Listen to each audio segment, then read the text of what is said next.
The apartment was cheap, but not suspiciously so, especially given the relatively decrepit state of it. It was a one-bedroom affair, the building itself constructed at some point before the Great Depression, and it certainly showed its age. The bathroom was prone to mold, the windows let in a draft even when closed, and the fact that it was up 6 flights of stairs in a building where the elevator seemed perpetually out of order certainly didn't help. However, beyond these usual allowances made for an affordable apartment in a city such as mine, there were no outward signs that anything was wrong with the place. There were never any strange noises, unusual cold spots in the center of rooms, no eerie lights. For all intents and purposes, the apartment appeared utterly mundane. It took me a frankly embarrassing amount of time to notice the door. 7 months, in fact. I've never been much of a night owl, and on the rare occasions when I did have reason to be up in the wee hours, my time was generally spent in someone else's bedroom. At first, when I noticed the door, I assumed that I was hallucinating. I was, after all, in a fairly inebriated state, having just returned from a rather pleasant evening of laughter and debauchery. I already had experienced considerable difficulty in extricating my key from my apartment's lock, so I figured it was more likely that something had gone wrong with my perception, rather than the unlikely scenario that a wood-paneled door had suddenly materialized in my living room, where previously there had only been wall. It was old-fashioned looking, with a shiny brass knob and wood the color of old leather. I shook my head for a moment and blinked, squinting at the object. The door was still there. I rubbed my eyes and closed them, counting down from 10. When I'd finished, I opened my eyes again.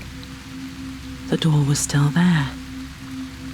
I'm not exactly sure what I thought counting down from 10 was supposed to accomplish. Beyond one mercifully brief experience with salvia at a very bad party, I'd never experienced hallucinations before, so I was sort of going off what I'd seen in movies and TV shows. There was something intensely unnerving about the door. It emanated a feeling of primal wrongness. I instinctually knew that I was gazing at something totally in violation of the natural order. It took a lot of willpower to do what I did next. Having exhausted all other apparent options to my disorganized mind, I moved on to the next logical stage of inquiry. I tried to open it. The doorknob was cold to the touch, arctic even. It felt like touching the inside of a freezer. A shiver ran down my back, though I can't be sure, in retrospect, that it was entirely from the temperature. I tried to turn the knob. It didn't budge. An immense sigh of relief escaped my lungs, releasing a breath I didn't know I was holding in. Trying to think what else I could do, I pulled out my phone and snapped a quick photo of the thing, sending it to my landlord, with a caption somewhere along the lines of, "WTF is this, dude? Why is there a new door?" Nodding sagely to myself, as if I had succeeded in doing anything of note, I stumbled my way into my bedroom and locked the door before falling into blissful slumber. I awoke to the incessant screeching of my alarm clock, loudly informing me that it was 7 o'clock. About 6 hours from when I had fallen asleep. I slammed my fist against the off button and rubbed the sleep from my eyes with my other hand. In following with my usual morning routine, I then pulled out my phone and checked through my notifications.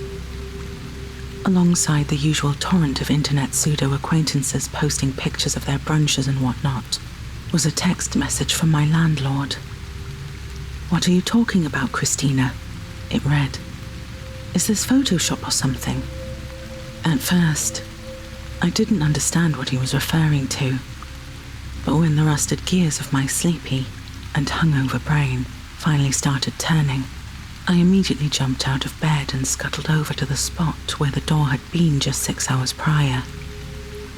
I did so with the intent of recording a video to further prove its existence to my skeptical landlord, but I was greeted with nothing but wall.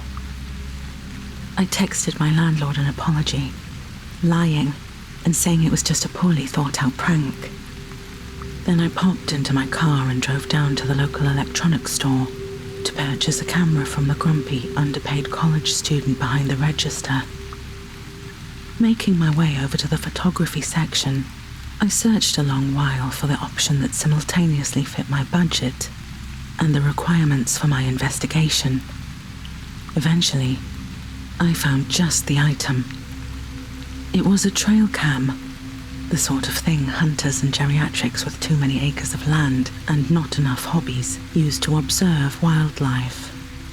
It had an SD card with enough space for several hours of blurry, black and white night vision video, and most importantly, it was cheap. I paid for my prize with the surly cashier and made my way happily back to my apartment. I set it up securely in front of where the door had previously appeared and, feeling like a genius, went about the rest of my day.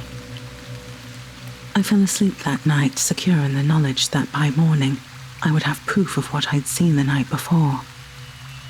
The next morning, I rushed over excitedly to my living room, feeling like a child on Christmas morning. My giddy excitement died as I stepped into the living room, noticing the complete lack of the trail cam. Old Saint Nick appeared to have shit in my stocking. I made my way back to the electronics store, forced once again into interacting with the student behind the register, for whom my existence seemed to be an inconvenience. Upon noticing my arrival, he sighed heavily. "Can I help you, ma'am?" he said, emphasizing the last word with the same inflection one might say, intestinal parasite. "I'm looking for a cheap camera that will stream video directly to my computer," I said, trying my best to avoid mimicking the man's petulant tone. Shrugging his shoulders and releasing another drawn-out sigh, the cashier stuffed his way over to the photography section and picked out a small camera, rather similar to the last one I purchased, but approximately twice as much in terms of cost. "Do you have anything cheaper?" I asked, trying my best to sound polite. "No," declared the cashier, with all the compassion of an exterminator crushing a cockroach beneath a steel-toed boot. I ended up paying the exorbitant price on my already abused credit card and grumpily stalked back to the apartment to set up the new equipment, knowing I wouldn't get to see it after night was over. Nevertheless, I had to know how the door got there, and I needed to have irrefutable evidence. The process to set up the camera was a bit more involved than the last. There was all manner of fiddling about with connecting the device to my Wi-Fi network and installing some new software to my computer. But by the time it was over, it successfully uploaded footage directly to my hard drive, where I could watch it at my leisure. I went to bed that night wondering what I would do with the footage after I'd acquired it. After all, I couldn't really go to the police with it, could I? "Excuse me, officer," I imagined myself saying, "but a mysterious door appears in my apartment at night, and I was wondering if you could send someone around to take a look."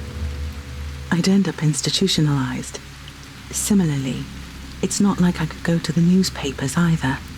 I live in a big city, and the reporters have more important fish to fry than transient doors.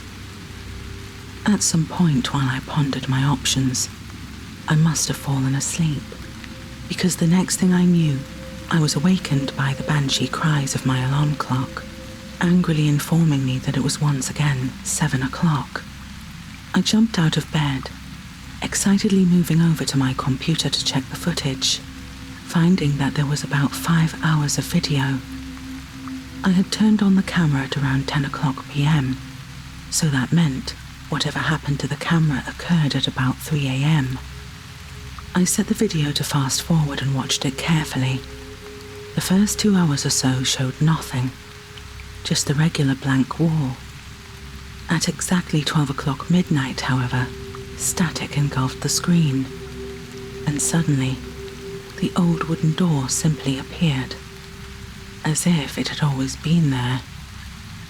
I rewound the footage and played it at normal speed, trying to discern anything that would show how the door suddenly manifested in the wall of my apartment, but the static was far too heavy to tell.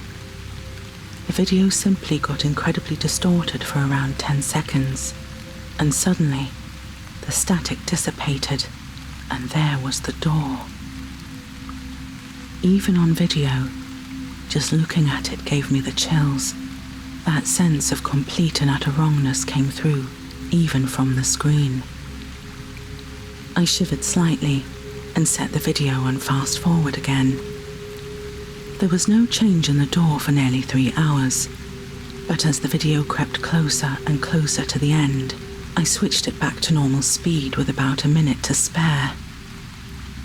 As I watched, the door began to slowly open. There was no microphone built into the camera, but I could imagine the ancient hinges creaking. I could feel my palms begin to sweat as I stared, transfixed. I glanced at the time remaining on the video. It was only around 30 seconds. As the video progressed onwards, the door eventually swung fully open, revealing a black, yawning void beyond it. Static began to gather at the corners of the screen, increasing in intensity as I vaguely discerned something moving in the darkness. The quality was rapidly degrading, and I couldn't tell any specifics, but it moved in an almost spider-like manner, skittery and deeply unnerving. It seemed just about to come into view when the footage fully dissolved into static, and the video ended abruptly.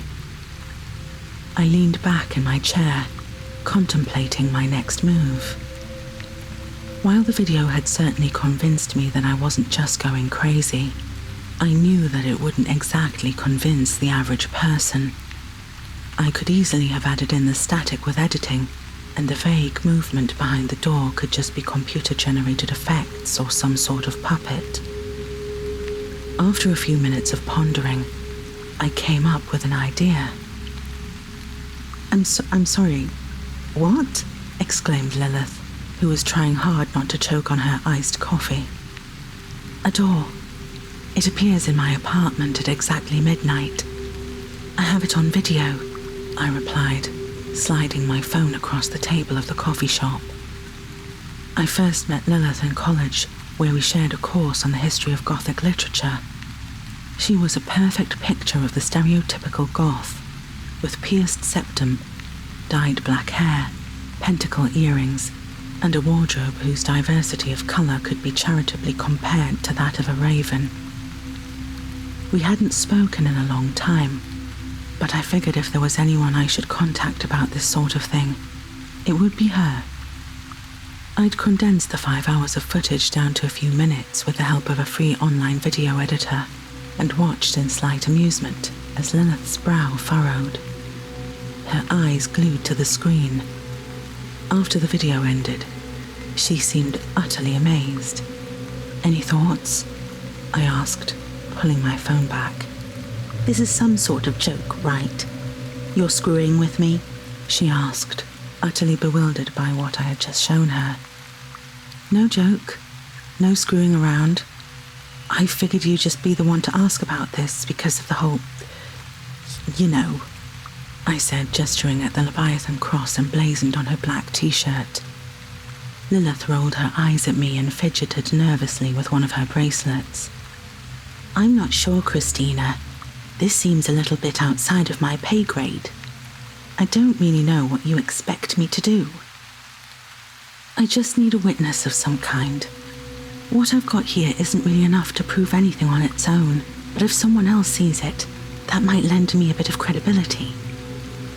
If some random chick goes to the news complaining about a mysterious door appearing in her living room at midnight, that's nothing. But if I get a witness, then they might have to listen to me. Plus, I figured maybe you could, I don't know, set up some form of protective circle or sigil or something. As soon as the last words left my lips, I felt like a moron. But Lilith actually seemed to perk up a little bit. I mean, I guess that makes sense. How about tonight?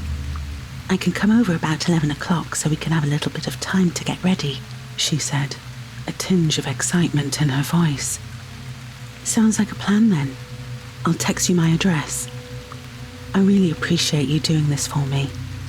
We got up from the booth, exchanged hugs, and went our separate ways. I was skeptical about how much good Lilith's magical expertise would do with regard to the unearthly door, but I had mainly mentioned it to get her interested. I wish I hadn't.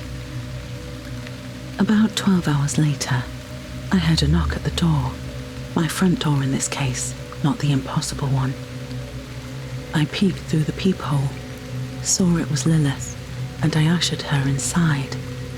She had brought with her a black leather bag, bulging with various books, candles, jars, and other occult accoutrements. That's a lot of stuff, I commented, gesturing towards the bag. Are you sure you'll need all of it? She shrugged. I figure it's better to be safe than sorry. I'd rather be over-prepared than come up short. Seems reasonable.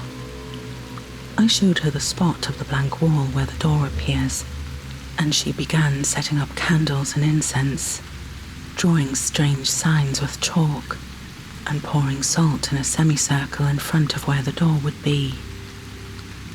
As she worked, she occasionally read out loud from some cheap paperbacks with titles like The Witch's Bible and The Unquiet Dead, a field guide to the afterlife.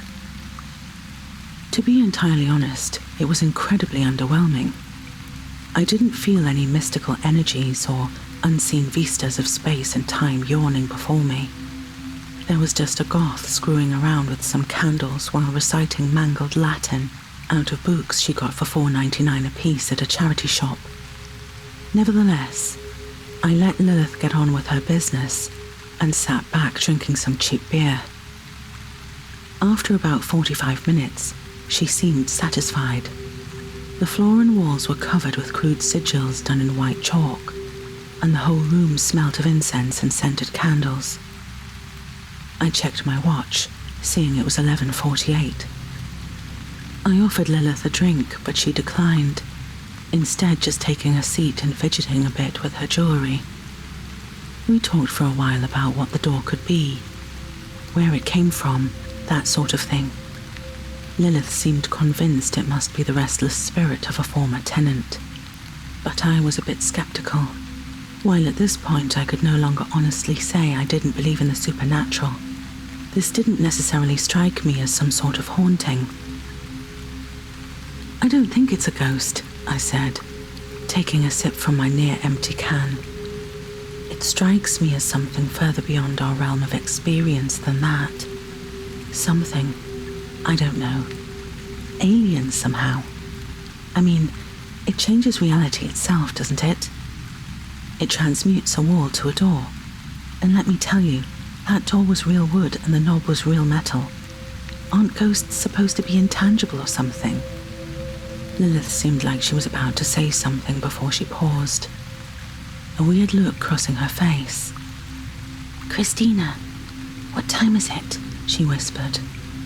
I checked my watch, the digital face reading out 12:07. I turned to see the door. It had been there for 7 minutes, and we hadn't even noticed its arrival. Something about us not having realized it was there bothered me far more than its materialization. Was it possible that I'd passed by it in the apartment before and just never noticed it?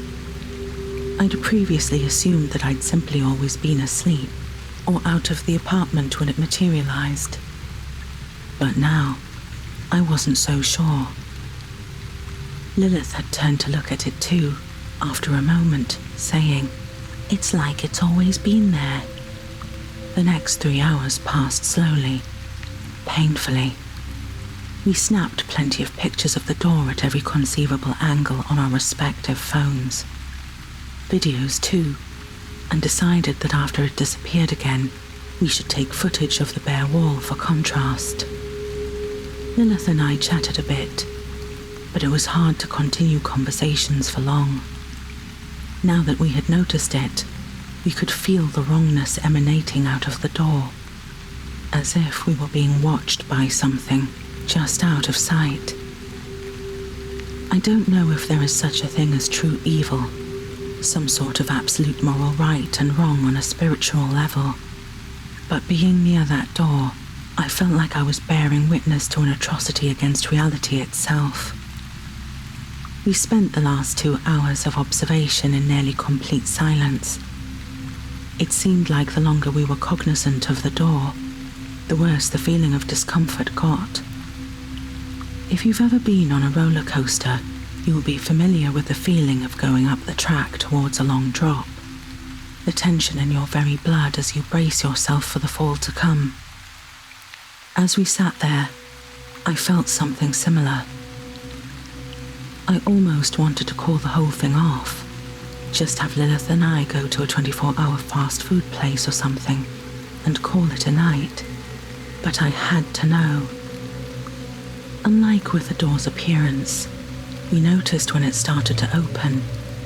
We sat there, paralyzed with fear and excitement, as it slowly started to creak open, the worn hinges squealing just as I thought they would. The room grew significantly colder until we were both shivering intensely. Behind the door was a void, absolutely void.